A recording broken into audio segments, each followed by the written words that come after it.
នេះជាអនុសាសន៍មួយចំនួនសម្រាប់បុរសមុនអាយុ30ឆ្នាំដែលផ្ដោតលើការអភិវឌ្ឍខ្លួនឯងសុខមាលភាពនិងគោលបំណងក្នុងជីវិតផ្នែកអាជីពនិងហិរញ្ញវត្ថុកំណត់គោលដៅអាជីពច្បាស់លាស់ស្វែងយល់ពីអ្វីដែលអ្នកចង់ធ្វើនិងចាប់ផ្ដើមមកសាងគ្រឹះសម្រាប់អាជីពនោះវាមិនចាំបាច់ជាការងារចុងក្រោយនោះទេប៉ុន្តែត្រូវកំណត់ទិសដៅអភិវឌ្ឍជំនាញវិជ្ជាជីវៈបន្តរៀនសូត្រទទួលវិញ្ញាបនបត្រឬអភិវឌ្ឍជំនាញថ្មីដែលទាក់ទងនឹងវិស័យរបស់អ្នករៀនគ្រប់គ្រងហិរញ្ញវត្ថុរៀនធ្វើថវិកាសន្សំប្រាក់និងវិនិយោគការចាប់ផ្ដើមនៅអាយុក្មេងនឹងផ្ដល់អត្ថប្រយោជន៍យ៉ាងខ្លាំងដោយសារការរួមចំណែករបស់ការប្រាក់សាកល្បងការធ្វើអាជីវកម្មប្រសិនបើមានគំនិតកុំខ្លាចក្នុងការសាកល្បងសូម្បីតែបរាជ័យក៏ជាមេរៀនដ៏ល្អដែរផ្នែកសុខភាពនិងសកម្មភាពបង្កើតទម្លាប់ល្អទាក់ទងនឹងសុខភាពហាត់ប្រាណឲ្យបានទៀងទាត់ទទួលទានអាហារដែលមានជីវជាតិនិងគ្រប់គ្រងគ្រាប់ចង្កាក់សុខភាពល្អគឺជាមូលដ្ឋានគ្រឹះនៃជីវិតដ៏រីករាយរកមធ្យោបាយគ្រប់គ្រងភាពតានតឹងរៀនពីរបៀបដោះស្រាយភាពតានតឹងតាមរយៈការហាត់ប្រាណការសម្រាកឬការធ្វើស្មាតថែរក្សារូបរាងយកចិត្តទុកដាក់លើសុខភាពថ្មីនិងថ្មីដែលមានសុខភាពល្អផ្នែកទំនាក់ទំនងនិងផ្លូវចិត្តកសាងទំនាក់ទំនងជាសាធារណៈវិភាគទានពេលវេលានិងធម៌ពលរបស់អ្នកជាមួយមនុស្សដែលផ្ដល់តម្លៃដល់អ្នកនិងជួយអ្នកអភិវឌ្ឍ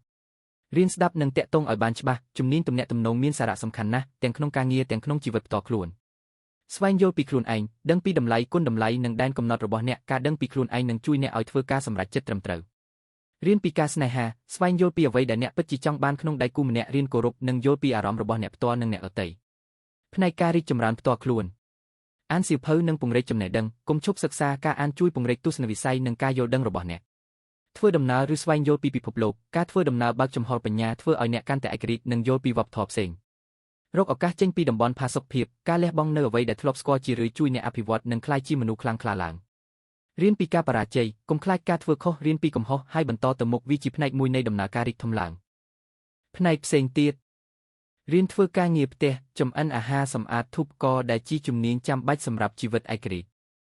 រកមុខងារដែលអ្នកពិតជាត្រូវការ